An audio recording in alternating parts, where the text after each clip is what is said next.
12.7. Houdini, SF34, yo. 02 418. La famille. SF34, c'est secteur financier. C'est la Sainte Famille. La Sainte Famille, c'est la rue principale où on se tenait à Kenogami. Yeah. C'est un secteur à Jonquière, au Saguenay. Donc, SF34, c'est ça, c'est notre jeunesse, c'est où ce qu'on se tenait, où ce qu'on a fait de nos mauvais coups, c'est où ce qu'on a appris à grandir. Parce qu'on a commencé à rapper. Aussi, SF34, ça représente la Sainte Famille, ça s'appelle la rue où ce qu'on se tenait. Le secteur, pour le secteur financier, c'est là que ça se passait, quoi. Puis, c'est ça, 34, c'était le numéro de l'autobus qu'on prenait pour se rendre là. C'est aussi le numéro du secteur, donc SF34, c'est toute... C'est la famille depuis des années. SF34, c'est composé de 12.7 Houdini. C'est sûr qu'il y a notre producteur aussi qui travaille énormément sur l'album, Tom Carr. Il a travaillé sur le projet avec nous, on pourrait quasiment le rentrer dans le groupe aussi. Mais SF34, c'est 12.7 Houdini. C'est sûr qu'il y a beaucoup de familiers, on a des potes qui ont travaillé avec nous autres sur plusieurs projets au précédent. Mais à la base, c'est ça, c'est Houdini 12.7. Ouais. Là, j'ai commencé à faire du rap. Oh, je devais avoir environ 14 ans, au moins. 14 ans? 15 ans? Moi, j'avais 15 ans. 14-15 ans. J'étais dans une institution pour les jeunes délinquants. J'ai commencé à rapper là, puis 15 ans, j'ai jamais arrêté. C'est j'ai On va dire 15 ans.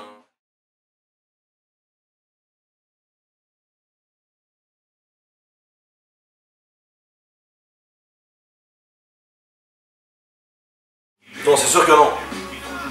Moi, je crois que le buzz vient d'un bon morceau, une bonne chanson, quelque chose qui est populaire. C'est le buzz, tu vas aller le chercher pas nécessairement en sortant plusieurs CD. Oui, c'est sûr que ça va aider à ta popularité, ça va aider à sortir un album, à aller chercher une popularité, ça c'est sûr. Développer de l'expérience aussi. Ouais, développer de l'expérience, ça c'est sûr aussi, mais pas nécessairement obligé de sortir 10 CD ou sortir 5 mixtapes ou sortir des dizaines de projets avant d'avoir un bon buzz ou avant d'être célèbre. Moi, je regarde, on voit des rappeurs en France qui font des rappeurs en Amérique qui réussissent à sortir des projets, un album qui réussit à aller chercher un buzz incroyable et qui n'ont jamais sorti de mixtape auparavant. Là. Ça arrive souvent. Donc non, je pense que nous, on en a sorti plusieurs parce qu'on n'avait pas la chance de signer en magasin. Puis je crois que non. Je pense qu'avec un bon morceau, on peut faire un buzz.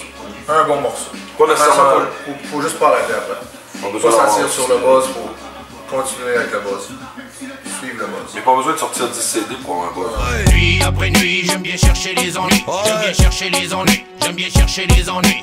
Nuit après nuit, j'aime bien chercher les ennuis. J'aime bien chercher les ennuis. J'aime bien chercher les ennuis. Au top de l'année, c'est pour tous mes gangsters. Au bord de la plèbe avec du bon peurat. Les rageux se la ferment, c'est la fin pour les merdes. Le temps est révolu, faites de la place pour les hyènes. Le marché est sale, on se pile sur les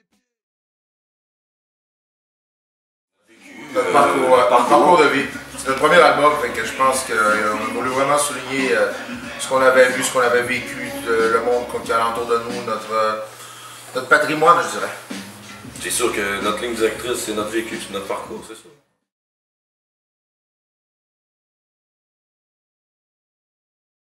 En featuring, il y a S-A-Y-E, Sai, je dirais aussi, il y a Baby Easy, fils de Easy, fils du légendaire Gangsta Easy de Compton, Los Angeles, California. Ensuite, il y a aussi Bamboo Bosca, notre bro, qui nous a aidé à la construction de l'album, Bamboo Bosca.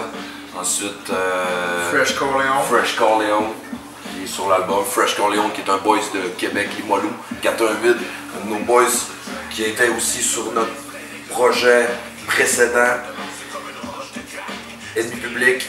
Fresh Corleone était sur Ennemi Public. On l'a ramené sur l'art du crime, puis je suis pas déçu du morceau. Le morceau, il est lourd. Move back. Aïe. Ça, souligner Sai. C'est ça, YE, qui nous a beaucoup aidé aussi. Dans featuring sur l'album, pour la tonne On danse avec le diable, je vous dirais que c'est un morceau qui a bien marché, puis il nous a bien aidé, je dirais, pour tout ce qui est en rapport avec la distribution de l'album et ainsi de suite. L'album est disponible sur iTunes, sur explicit.ca, explicit.ca. L'album est disponible aussi partout en magasin au Canada, au Québec, en France aussi. Vous pouvez l'acheter sur iTunes. Vous pouvez aller le chercher aussi sur Spotify. Vous pouvez aller le chercher sur les sites comme Amazon. Donc l'album est pas mal disponible partout en magasin. C'est ça.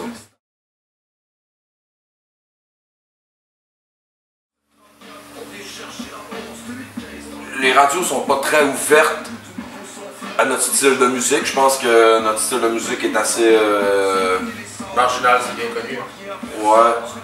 Les radios sont pas très ouvertes. On n'a pas reçu vraiment de portes. Il n'y a pas vraiment de portes qui sont ouvertes pour nous offrir de faire de la radio ou quoi que ce soit. La radio en ce moment, pour nous au Québec, c'est très renfermé. La musique, le hip-hop, le rap au Québec, la radio, c'est pas très... Donc on est ouvert on est très ouvert sûrement à aller rencontrer d'autres radios. Aller dans des radios, c'est sûr, peu importe où en France ou au Québec, on serait super ouvert à faire le tour des radios. Ça c'est sûr, mon pote, mais les radios, c'est au Québec, c'est la misère.